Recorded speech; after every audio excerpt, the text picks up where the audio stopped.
नमस्कार, मी विजया। आपण पाहत आहात आजच्या दिवसातील 25 महत्त्वाच्या घडामोडी। चला तर मग सुरुवात करूया आजच्या मुख्य बातम्यांपासून।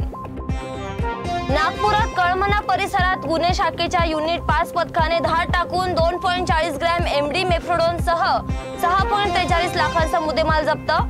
दोघांना अटक तर एक आरोपी फरार। पोलिसांचा शोध सुरू। महादेवी हत्ती प्रकरणात मठाचे ब्लूप्रिंट सादर। नांदणी मठातील महादेवी हत्तीन परत आणण्याचा मार्ग मोकळा। संयुक्त समिती नेमली जाणार असून अंतिम सुनावणी 14 ऑक्टोबरला। नवरात्रात वडूज परिसरातील 35 जणांना उपवासाच्या रेडीमेड भाजणी पिठामुळे विषबाधा। रुग्णालयात उपचार सुरू। पोलीस तपास सुरू। तुषार गांधी 29 सप्टेंबर पासून दीक्षाभूमी ते सेवाग्राम पदयात्रा। सामाजिक न्याय, शांतता आणि लोकशाही मूल्यांसाठी यांचे आयोजन। ज्येष्ठ नेते शरद पवार आणि काँग्रेस प्रदेशाध्यक्ष हर्षवर्धन सपकाळ होणार सहभागी। हनी ट्रॅप प्रकरणात प्रफुल्ल लोढाच्या जळगाव, जामनेर, फत्तेपूर मालमत्तांवर ईडीने 10 ते 12 तास छापेमारी। दस्तावेज, इलेक्ट्रॉनिक डिव्हाइस जप्त। विविध भागांमध्ये पावसात वाढ आणि काही भागांमध्ये मुसळधार पाऊस अपेक्षित। 26 ते 28 सप्टेंबर दरम्यान ढगाळ हवामान आणि पावसात वाढ होण्याचा अंदाज। किमान 5 ऑक्टोबर पर्यंत मान्सून निरोप घेण्याची शक्यता। जुगार अड्ड्यावर कारवाईसाठी गेलेल्या पोलिसांवर तलवारीने हल्ला। आरोपींसोबतच्या हातापायी 3 जखमी। स्थानिक पोलिसांकडून आरोपी अटकेत। गडचिरोलीतील 50 गावांचा संपर्क तुटला। विदर्भात मुसळधार पाऊस। भात पिकांचे नुकसान। शेतकऱ्यांवर आर्थिक संकट। नागपूर, चंद्रपूर, यवतमाळ मध्ये मुसळधार पावसाचा अंदाज। लांजा तालुक्यातील कुर्णे येथील राखीव जंगलातून साग झाडाची चोरी। 7 जणांना वन विभागाने घेतले ताब्यात। सागाचे 31 ओंडके आणि 28 लाखांचा मुद्देमाल जप्त। एक क्रेन देखील वन विभागाच्या ताब्यात। छत्रपती संभाजीनगर मध्ये दुचाकी अपघातात 34 वर्षीय तरुणाचा मृत्यू। खड्ड्यांमुळे दुर्घटना। परिसरात रस्त्यांच्या दुरुस्तीची नागरिकांकडून मागणी। पुण्यात एआयचा गैरवापर करून 20 वर्षीय तरुणीला धमकावल्याचा आणि फोटो मॉर्फ केल्याचा पहिला गुन्हा नोंद। पोलिसांकडून आरोपी विरोधात गुन्हा दाखल।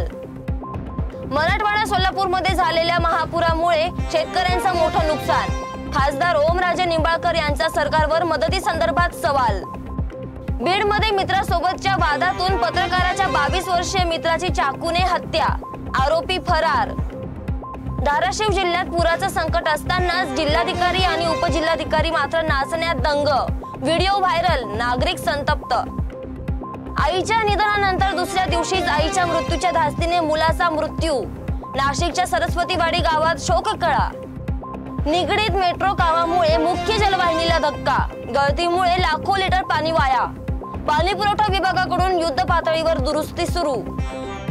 तिलारीत मांस तस्करीच्या संशयावरून कारला लागली आग। चालक गंभीर जखमी। नगराध्यक्षासह 4 पोलीस चौकशीसाठी ताब्यात। चाकण परिसरातील वाहतूक कोंडी आणि खराब रस्त्यांवर उपाय न झाल्यास हजारो नागरिक, कामगारांसह उद्योजकांचा पीएमआरडीए कार्यालयावर मोर्चांचा इशारा। चोपडा शहरात पोलीस निरीक्षकांच्या असभ्य भाषेवर नागरिकांचा आक्रोश। एसडीपीओ कार्यालयावर गर्दी। कारवाईची मागणी। पोलिसांकडून चौकशीचे आश्वासन। अंबरनाथ येथील अतिसंवेदनशील परिसरात ड्रोनच्या घिरट्या। स्थानिक पोलिसांसह केंद्रीय सुरक्षा तपास यंत्रणा चौकशीसाठी सज्ज। पालघर सिन्नर महामार्गावर खड्ड्यांमुळे वाहन चालक त्रस्त। दुरुस्तीची मागणी जोरावर, नाहीतर आंदोलन करण्याचा नागरिकांचा इशारा। अतिवृष्टीमुळे हिंगोली जिल्ह्यातील शेतकऱ्यांचे मोठे नुकसान। आमदार बांगर यांची 30%, 40% नव्हे तर शेतकऱ्यांना 100% मदत करण्याची मागणी। नवी मुंबईतील एपीएमसी बाजारात कर्नाटकी सफरचंद दाखल। चवीला गोड, ग्राहकांकडून मोठी मागणी। 400 रुपयांपासून विक्री सुरू। पिंपळनेर पोलिसांची मोठी कारवाई। अवैध तंबाखू व स्वीट सुपारीचा साठा असलेला ट्रक पकडला। 67 लाखांचा मुद्देमाल जप्त। अहिल्यानगर मध्ये महिला आरटीओ पोलीस कॉन्स्टेबल सह खासगी व्यक्तीवर लाचलुचपत विभागाची कारवाई। वाहन चालकांकडून 15,000चा हप्ता घेताना कॉन्स्टेबल लाचलुचपत विभागाच्या ताब्यात।